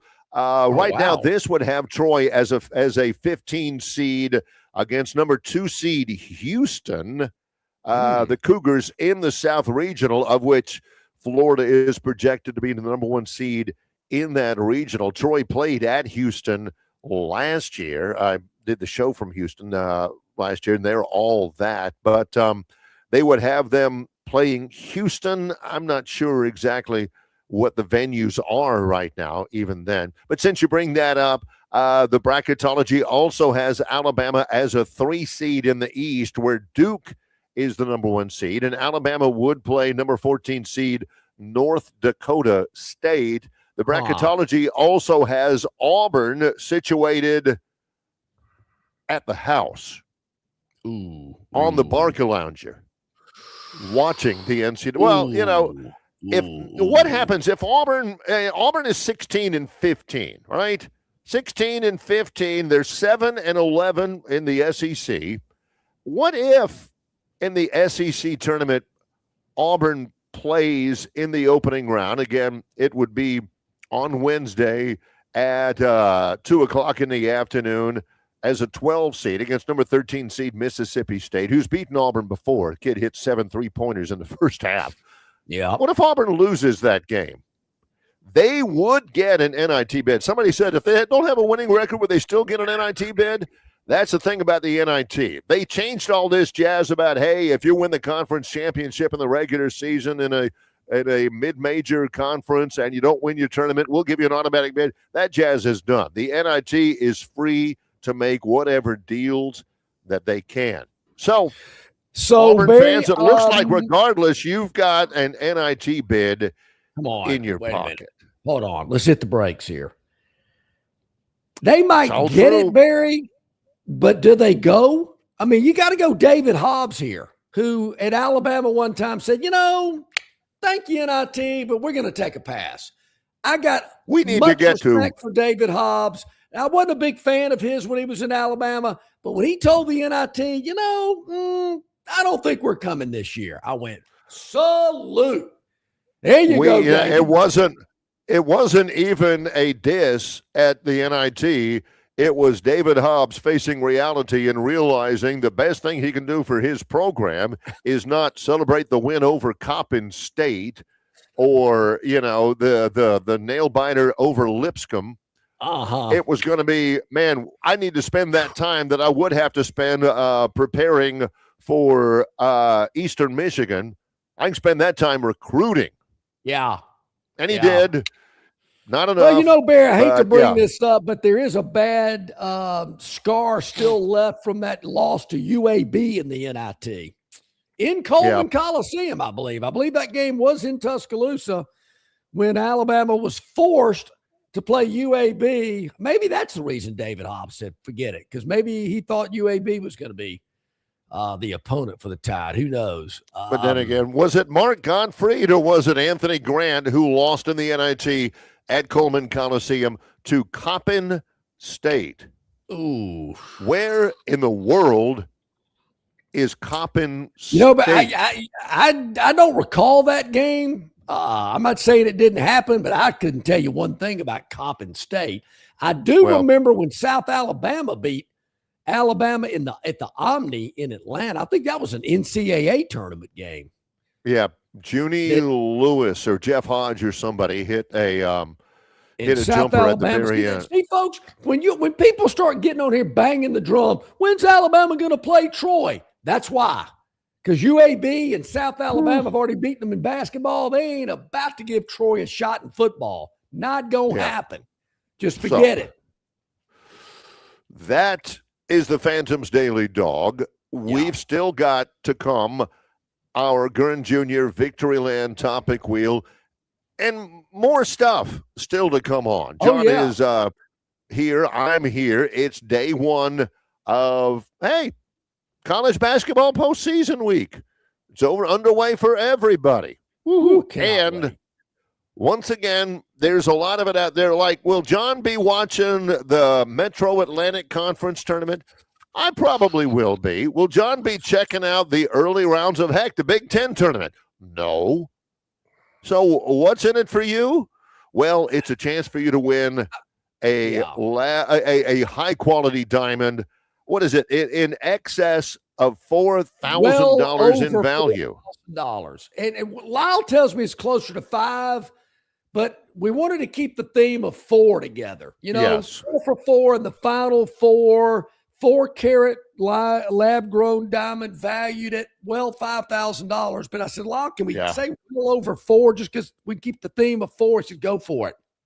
So, it is a great, great gift there for the loved one in your life, or heck, you might even want to use it for yourself. Who knows? But you got to. John's used that concept before. Whenever you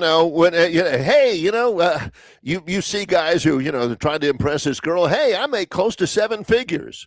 Yeah, I make 6. That kind of thing. You can fudge the numbers just a little bit. Yeah, it's close to $5,000. But we want to keep it with that theme. But it is beautiful. Right. They all are. It is. They're gorgeous. Jewelry. So get those final 4 teams in. Email longshoreMcKnight@gmail.com. We'll start taking entries Sunday, March 15th at 6 p.m. until 11 a.m. on Thursday, March the 19th, when the tournament begins. I know they got some Tuesday stuff going on. Who cares? Whatever. We're letting you have those. Those teams ain't making the Final Four anyway, so it doesn't matter. Give us the 4 and the total number of points in the championship game as a tiebreaker. Get those submitted into us. You could be the big winner. Sponsored by our friends at Marguerite's Exquisite Jewelry, Bama Budweiser, Phoenix Physical Therapy, and your Montgomery Regional Airport. The Selection Sunday is this Sunday, so start getting your notes together and all that. The first 4, March 17th through 18th, The first round, March the 19th. Make sure you're ready, because when we get your email in at longshoreandmcknight@gmail.com, like all emails, it'll have a little timestamp on it. And if it's after the first game of what John continues to call the regular tournament, then you might as well have, put it in there on the day of the national championship game. It'll be late. How late? Doesn't really matter. Yep, it's that Thursday, the 19th, a week from this Thursday, your chance to win the Marguerite's Diamond, but also, again, the aura of being known as the Longshore and McKnight NCAA Tournament Bracket Challenge. I mean, the prestige that comes with that, Barry. I love to tell the story quickly before we get into this tournament every year. I'm getting on an airplane at Montgomery Regional Airport. I'm in like row 24D in the middle. I'm not real happy, sitting all the way back there by the bathroom in the tail of the plane. I'm thinking, what in the heck? And I'm not getting bumped up today. Unbelievable. I'm walking through first class, and here's this guy sipping on some champagne. He kind of nudges me a little bit as I go by him. He goes, bracket contest winner right here. Guy gets moved up to first class. Unbelievable. Now, was it because he was a bracket contest winner? I'm not saying it was. I'm not saying it wasn't. No, but he let me know he was a bracket contest winner. We cannot promise you that when you win the bracket contest that you will automatically be upgraded to first class on all of your flights, that all of a sudden, hey, we do find that we have an open table here. I know we said that we were full up, but hey, one has just opened up, or we cannot promise that when you drive into that busy restaurant parking lot that there will be an open parking space right near the door, but it tends to happen that way. That's all I'm saying. Does. It's not part. It's not part of the prize package, but it is a thing. Coming up still in just a moment, Gurn Jr. Victoryland 777 Topic Wheel. It's Longshore and McKnight in association with Yellowhammer News, presented by Bud Light. Known by avid golfers as one of the most beautiful and challenging stops on the Robert Trent Jones Golf Trail, Cambrian Ridge in Greenville lies just 40 miles from Montgomery. It is well worth the ride for any golfer looking for 27 holes of jaw-dropping golf. The greens have been redesigned to accommodate the higher green speeds associated with their installation of the latest generation of ultra-dwarf Bermuda grass. Cambrian Ridge offers a fully stocked pro shop with all the latest equipment and apparel. Great food and beverages in the clubhouse can be enjoyed both before and after your round. Get your group together and hit the trail. Go to rtjgolf.com/Cambrian Ridge for tee times and more information. It doesn't matter if you're running drills at the park, playing pickup on a Saturday, or sinking the final putt. When you compete with your friends with Michelob Ultra on the line, competition isn't that friendly. The trash talk, next level, and the stakes, those are crystal clear. With only 95 calories and superior smooth taste, it's the ultimate trophy. Superior is worth playing for. Michelob Ultra, superior light beer. Enjoy responsibly. Copyright 2025, Anheuser-Busch Michelob Ultra Light Beer, St. Louis, Missouri. Don't miss your chance to win big at Victoryland Casino. Play the latest, hottest, most exciting games around with fun bonuses and big jackpots. Don't miss out on your free play. Stop by Player Rewards today and check out this month's exciting free play promotions. Come see why our players keep coming back. You'll have more fun at Victoryland Casino, where you can be a winner too.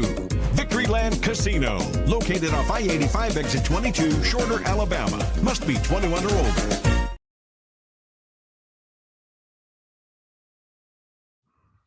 Okay, welcome back in, everybody. Glad you are with us here today. The SEC basketball tournament, touched on it a little earlier today, getting started on Wednesday, early Wednesday at 11:30 Central Time, where LSU and Kentucky will play 11:30 on Wednesday. Yeah. LSU and Kentucky, followed by Mississippi State at Auburn. That game's scheduled to tip at 2 o'clock in the afternoon. Then the night action, Ole Miss and Texas at 6 o'clock, followed by South Carolina and Oklahoma at 8:30. That is the Wednesday slate of the SEC tournament, round one. You know, Mississippi State gave Auburn all they wanted, beat them pretty bad over in Starkville. Who was that? That was the game. Miss Josh Hubbard for Mississippi State. Really great player. He set the school record for 3-pointers in a game in that game in the first half. I think the school record was 6. Bart Heisch may have said it. I don't know. And Josh Hubbard had 7 in the first half. He ended up with 10 in the game. Had something like 37 points. The SEC, they got no control over this, I don't think, but they got to be tearing their hair out. You know, Bridgestone Arena. Have you ever been inside there, John? I have. It's awesome. It is awesome. It is a beautiful arena. Maybe they are happy about this. The very first game of the very first day of the SEC tournament at 11:30 in the morning, and Kentucky's playing. Number one, their head coach, Mark Pope, he is on the hot seat just for that. Hey, no way Kentucky should ever have a season where they play in the first game on the first day. But normally that game, especially in a beautiful arena like that, which is right on Broadway, right across from, you know, some of the honky-tonks and some really good restaurants in downtown Nashville. Normally, that first game of the first day draws flies. Yeah, you know, you get the TV producers on the SEC network going out there and saying, "Hey, do you guys mind? Can you fans kind of bunch together because we got to get crowd shots out there?" And all we see right now is the broom guy. Barry, how many get over under for the number of LSU fans that will be in attendance on that game Wednesday? In Nashville. Not many. Many. They've had a rough year. They're all thinking about Lane Kiffin anyway. Auburn fans will be there at the game afterward. You know, based on the response, you know, Barry, based on the response that I read on the Auburn message boards, well, actually, they were being sent to me Saturday night, but I went back Sunday morning and read them again on my own. I appreciate people sending them to me Saturday night, but woo, man, it was hot. I mean, they were flaming on the Auburn message board Saturday night. So can we get some odds? Can we formulate a number? Which would be greater? You know, the over-under.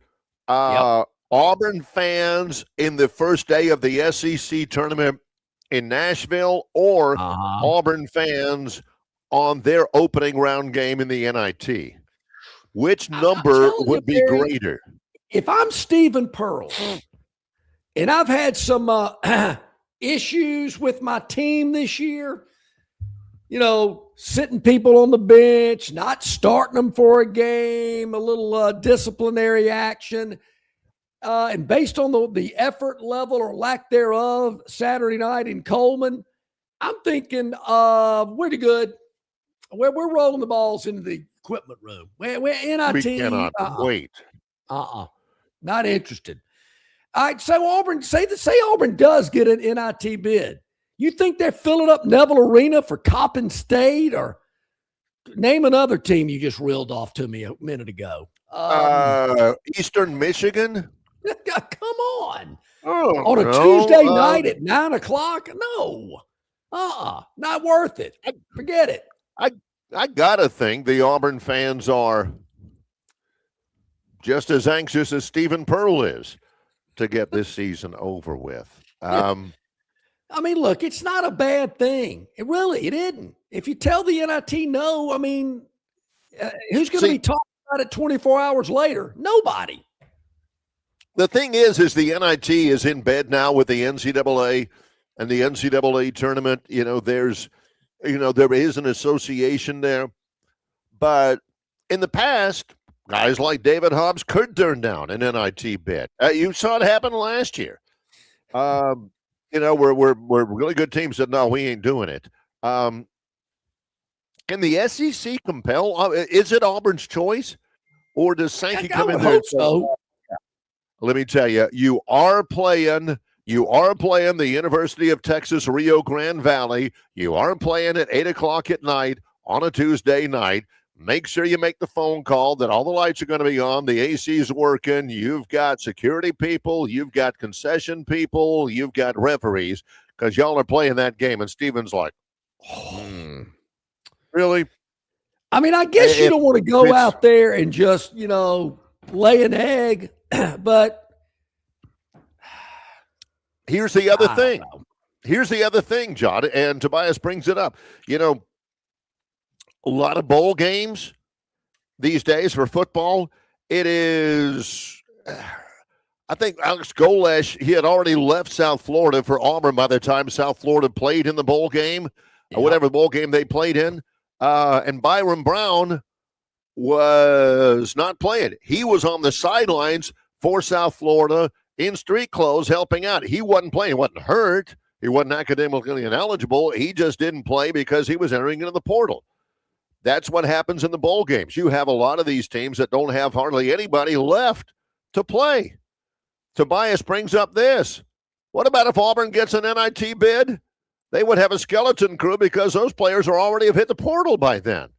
Right? I mean, is that a factor at all? Okay. Will you see for Auburn, will you see the starting lineup, Philip Jovich, Blake Moshalik, Sebastian Williams-Adams, and whatever that other walk-on kid who can shoot it? Well, I mean, is that a thing? Is that a consideration? I hadn't really thought about that. And I know we're about to get to the Gurn Jr. Victoryland 777 topic, Will. But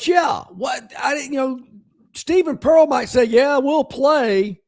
But what if like three of his starters say, we're out, we're done, we're transferring anyway, I ain't playing in some lame NIT? Never thought about that, but wouldn't surprise me. The walk-ons are like, oh boy, oh boy, oh boy.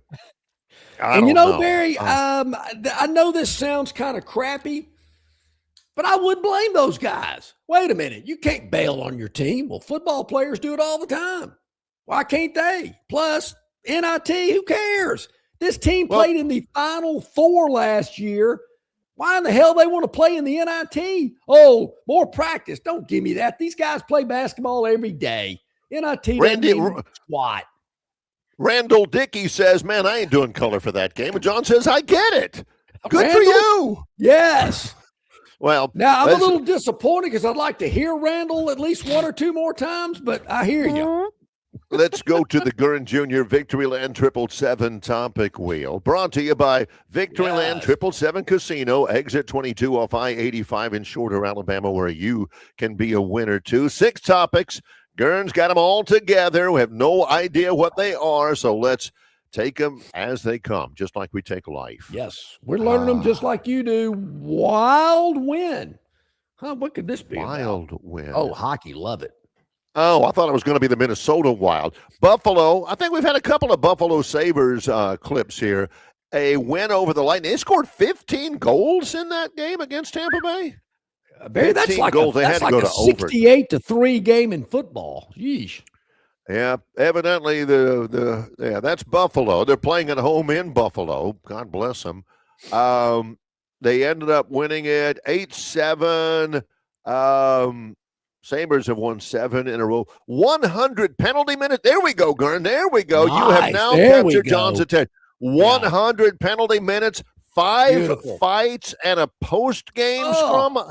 Now you're talking John's language. We got any video here. of this, Gurn? This is unbelievable. Well, no, we don't have time for 5 fights, although John would sit, he'd watch that. 5 fights. That's worth hilarious. the price of admission right there. So Yeah, wild win for the Sabres over the Tampa Bay Lightning. 15 goals, 5 fights. John says, I'm in. I'm in. All right, if I back could at get it. that in baseball, if I could get 15 runs, 5 fights in a baseball game, I'm in. Heck yeah. All right. John and Barry night. John's in the back drinking a Bud Light. And, there's a fight? He'd come trotting out for that one. What inning are we in? All right. 5 down. Or is that 5-star down? No, 5 down. What do we got here? Let's say 5 down, 5-star down. What? Let's see. Is it golf thing? Somebody 5. No, let's see here. Oh, yeah. Akshay Bhatia. Bay Hill. John mentioned this is kind of like a touchy-feely, warm, fuzzy tournament, the Arnold Palmer Invitational, where everybody is forced to drink half iced tea, half lemonade. Akshay Bhatia, 4 straight birdies on the back 9. Man. 369. Got into a playoff. Mm-hmm. Berger. Who's the Berger guy? Anyway, very nice. His third Barry, PGA title. When you're hot, making 4 or 5 birdies coming in, you going to a playoff, the guy you're going against is going, geez, this guy's pretty hot. Geez. Yeah. All of a sudden it gets in your head. Yeah, it does. So congratulations to him. Good job from the Arnold Palmer at Bay Hill. All right, what's up next? 4 to go. Green, yellow, blue, and red is what's on the wheel. Gurn Jr. Victoryland 777 topic wheel is going to be to be young. Or if I could only be young again. What? John still hasn't acknowledged the fact that he's not young. He's never. Yeah, really. I'll never say that. Yeah. It's just a number. To be young. It's like Doc Holliday said in Tombstone, I'm in my prime. Yeah, you better believe it. The Lakers, even without LeBron, his elbow. Yeah. Left elbow contusion, left foot arthritis. Well, the guy's LeBron ain't old enough to have arthritis in his foot. Come on, LeBron. He hurt his elbow. Put a little ice. He says it's like one of those funny bone situations, but like super more intense. Didn't matter. They ended up winning anyway. And actually, the Lakers 13-7 without him. This is why the NBA is so hard for people like that. His elbow hurts. It's like his funny bone. Okay, sure. All right. Here we go. You got to be careful in the NBA right now. That's why we really choosy when we go to our daily dog. All right, 3 to go. Let's spin it. See what we got. Blue, yellow, red. That's what's left. Where will we end up? It's kind of trending to the blue panel. Oh boy. Chase is pissed. Yeah. This has got to be a NASCAR. No? Jamar Chase. Plays for the Bengals. The Bengals stunk last year. Jamar Chase is, along with Joe Burrow, their best players. Both of them are LSU guys. Let's see if we can get through the